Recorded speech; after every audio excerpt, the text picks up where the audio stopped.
FMR Matin.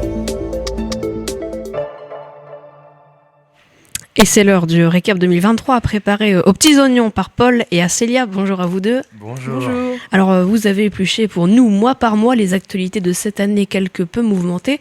Alors qu'est-ce qui s'est passé au mois de janvier d'abord ? On commence avec le mois de janvier 2023 qui a été marqué en France par la réforme des retraites portée par le gouvernement. La réforme des retraites a été au cœur de l'actualité. Plusieurs pays européens ont entrepris des ajustements significatifs dans leur système de retraite, cherchant à répondre aux défis démographiques croissants et à assurer la viabilité au long terme des régimes en pension. Les débats politiques ont été intenses au Parlement avec des discussions sur l'âge de départ à la retraite, les contributions financières et les nouvelles modalités de calcul des pensions. Ces réformes ont suscité des réactions diverses au sein de la société, mettant en lumière les préoccupations des citoyens quant à la sécurité financière, à la retraite et à l'équité du système. Donc on continue avec le mois de février. En février 2023, la Turquie a été frappée par une série de séismes dévastateurs qui ont secoué le pays et causé d'énormes dégâts. Ces tremblements de terre ont entraîné des pertes humaines tragiques ainsi que des destructions massives de biens et d'infrastructures. En mars 2023, le monde s'est à nouveau uni pour célébrer la Journée internationale de la femme. Cette journée spéciale a été une occasion de reconnaître les réalisations, les luttes et les droits des femmes à travers le globe. Des événements ont eu lieu dans de nombreuses villes, rassemblant des femmes de tous horizons pour partager leur expérience, renforcer leur solidarité et promouvoir l'égalité des sexes. En avril 2023, l'Inde a atteint un jalon historique en devenant le pays le plus peuplé du monde. Avec une population qui a dépassé tous les autres pays, l'Inde a consolidé sa place en tant que géant démographique mondial. Cette réalisation est le reflet de la croissance constante de la population indienne au fil des décennies. L'Inde est devenue le pays le plus peuplé du monde avec 1,417 milliard d'habitants contre 1,412 milliard pour la Chine. Le sous-continent compte plus d'habitants que l'Europe entière. En mai 2023, un événement historique s'est déroulé au Royaume-Uni, le couronnement tant attendu de Charles III et sa femme Camilla Parker Bowles. Ce jour-là, des milliers de personnes se sont réunies à Londres pour assister à cette cérémonie grandiose, qui marquait un nouveau chapitre dans l'histoire de la monarchie britannique. Le couronnement a eu lieu en l'abbaye de Westminster, un lieu chargé de symbolisme et d'importance historique. On continue avec le mois de juin. En juin 2023, la fête de la musique a été célébrée avec une passion débordante dans les rues animées de toutes les villes et villages. Cette journée spéciale a réuni des mélomanes de tous les horizons, prêts à célébrer la puissance de la musique et à la partager avec le monde. Les rues étaient remplies de mélodies envoûtantes, de rythmes entraînants et de sons harmonieux provenant de chaque coin. Des scènes improvisées ont été installées dans les parcs, les places publiques et les jardins, offrant une plateforme aux artistes locaux et émergents pour montrer leur talent au grand public.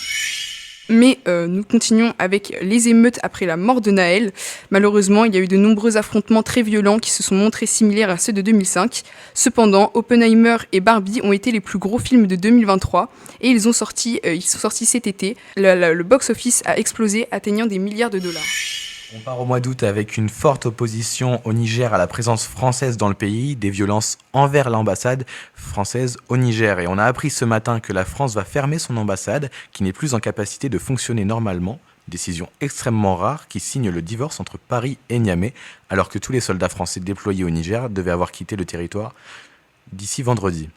On parle un petit peu de foot. La Coupe du Monde féminine où la France de Wendy Renard et Eugénie Le Sommer qui ont été éliminés. L'équipe d'Espagne a remporté cette coupe avec, souvenez-vous, la célébration scandale du sélectionneur espagnol Luis Rubiales qui a embrassé une des joueuses, Jennifer Hermoso. Le 8 septembre marquait le début de la Coupe du Monde de rugby en France avec une cérémonie d'ouverture célébrée par Jean Dujardin, Vianney et Adriana Carambeu. Les hommes d'Antoine Dupont se sont inclinés en quart de finale face à l'Afrique du Sud à un seul point. L'équipe d'Afrique du Sud est allée jusqu'en finale où elle a remporté la coupe face aux All Blacks de Nouvelle-Zélande. Le 7 octobre a été marqué par des attaques terroristes au Proche-Orient entre Israël et le Hamas. Il y a eu des dizaines de milliers de victimes et les affrontements s'intensifient encore actuellement. Vendredi 13 octobre 2023, en plus de l'attaque terroriste au Proche-Orient, un Français de nationalité tchétchène, Mohamed H, est entré dans son ancien lycée à Arras, armé d'un couteau. Dominique Bernard, professeur agrégé de lettres modernes de 57 ans, est mortellement blessé à la gorge et au thorax par l'assaillant en tentant de protéger ses élèves. 3 autres membres du personnel de l'établissement sont blessés par l'assaillant. Le début du mois de novembre 2023 a marqué la tempête Ciarán. Des milliers de domiciles ont été privés d'électricité dans le nord de la France et le début des crues dans le nord de la France, notamment en Charente-Maritime, où la décrue s'amorce, et dans le nord Pas-de-Calais.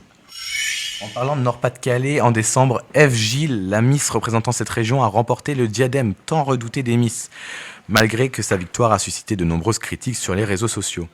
Et depuis dimanche, l'équipe de France féminine de handball est championne du monde a été championne du monde contre la Norvège. Les joueuses ont pu montrer leur talent une fois plus et ont réussi à se démarquer notamment pour les Jeux Olympiques de 2024. C'était le récap de 2023. Merci à vous.